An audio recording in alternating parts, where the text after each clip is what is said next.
টেবিলে সাজিয়ে রাখা হয়েছে সুস্বাদু নানা খাবার। একপাশে রাখা ট্যাব ওপেন করতেই দেয়ালের ওপার থেকে ক্রিং ক্রিং শব্দে অর্ডার আসে খাবারের।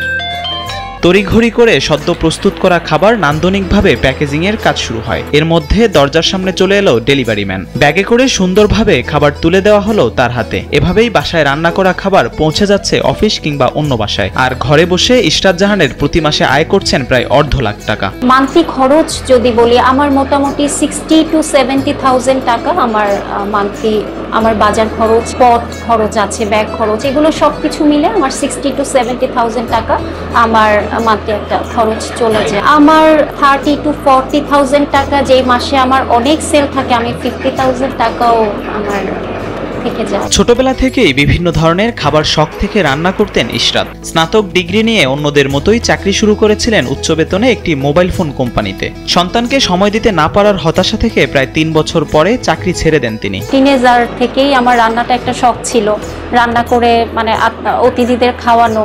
অনার্সের পরে জব করতাম, বাংলা লিংকে জব করেছি প্রায় 3 বছর। তারপরে আমার বড় যে বেবিটা, ওর জন্য বেসিক্যালি আমি একটু ড্রপ দিয়েছি জবটা, কারণ ওর ডেঙ্গু হয়ে গিয়েছিল।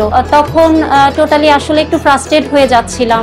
তারপরে অনেক দিন আমার প্রায় 4-5 বছর গ্যাপ গিয়েছে। ঘরে বসে সন্তান আর পরিবারের সাথে সময় কাটছিল। করোনাকালীন সময়ে ইশরাত জাহানের কোলে আসে আরেকটি সন্তান। তবে দিন দিন বাসায় থেকে হতাশা যেন চেপে ধরেছিল তাকে। সন্তানরা কিছুটা বড় হলে আবার চাকরিতে যোগদান করেন তিনি। তো সেকেন্ড বেবি হয়ে যাওয়ার পরে তখন তো মানে আরো একটা টেক কেয়ারের ব্যাপার চলে আসে, 2টা বেবি তখন। কিন্তু আমার ফ্রাস্ট্রেশনের জায়গাটা কিন্তু যাচ্ছিল না।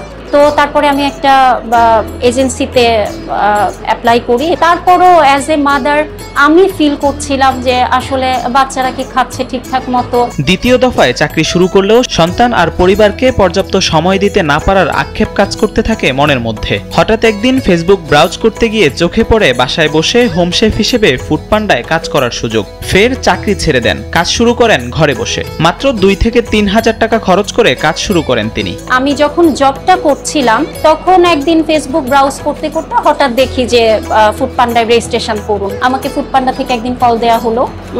তো কল দিয়ে বলা হলো যে আপনি কি এই হোম শেফের এই ইয়েটা করতে চাচ্ছেন কিনা। তখন আমি ওনার সাথে কন্ট্যাক্ট করলাম। ফুডপান্ডার যিনি আমাকে কল করেছিলেন, ওনাকে আমি বললাম যে আমি আসলে রাজি। মোটামুটি একটা বাজার খরচ যা হয় 3.5 থেকে 4 হাজার টাকার বাজার খরচ করেই আমি এটা শুরু করেছি। 2024 সালের জানুয়ারি মাসের 26 তারিখ থেকে শুরু হয় ভিন্ন পথের এই যাত্রা। তবে চাকরিজীবী থেকে ইশরাত জাহানের উদ্যোক্তা হওয়ার ভাবনায় বেশ উৎসাহ ও সহায়তা করেছে স্বামী সহ পরিবারের অন্যরা। আর তিনিও চেয়েছেন সবসময় খাবারের মান বজায় রাখতে। আমার ফ্যামিলি মেম্বাররা সবাই সহ আমাকে সবাই সাপোর্ট করেছে। বাবা, মা, শ্বশুর, হাজবেন্ড, বাচ্চা, হেল্পিং হ্যান্ড, বোন, মানে সবাই সাপোর্ট করেছে। এভাবে তো শুরু করলাম। আমি তখন দেখলাম যে আমার মানে খাবারের যে কোয়ালিটিটা, একদম শুরু থেকে এই পর্যন্ত কোয়ালিটিটা আমি একদম নিজে মেনটেন করছি। জানুয়ারির 26 তারিখে তো আমার অর্ডারটা শুরু করেছি এবং ফেব্রুয়ারির 13 তারিখে আমি অফিসে জানিয়ে দিয়েছি যে আসলে আমার কন্টিনিউ করা সম্ভব হচ্ছে না। যে কোনো ব্যবসায় শুরুতে অনেক টাকা মূলধনের প্রয়োজন হলেও ফুডপান্ডায় অল্প টাকা খরচে বিক্রি করতে পারছেন নিজের রান্না করা খাবার। অন্যদিকে বাইরের রেস্টুরেন্টগুলোর অস্বাস্থ্যকর খাবার না খেয়ে বাসায় রান্না করা খাবারে ঝুঁকছেন স্বাস্থ্য সচেতন মানুষ। অসংখ্য ধন্যবাদ জানাবো, কারণ আমি কিন্তু প্ল্যাটফর্ম পাচ্ছিলাম না। আমি বলেছি যে রান্না নিয়ে আমার স্বপ্ন ছিল, রান্নাটাকে আমি মানে আমার প্রফেশন হিসেবে নিতে চাচ্ছিলাম, কিন্তু ওখানেও কিন্তু একটা মূলধনের ব্যাপার থাকে। তো ওই রকম আসলে আমি ওই দিন শর্ট টাইমে কিন্তু আমার ওগুলো ম্যানেজ করা পসিবল ছিল না।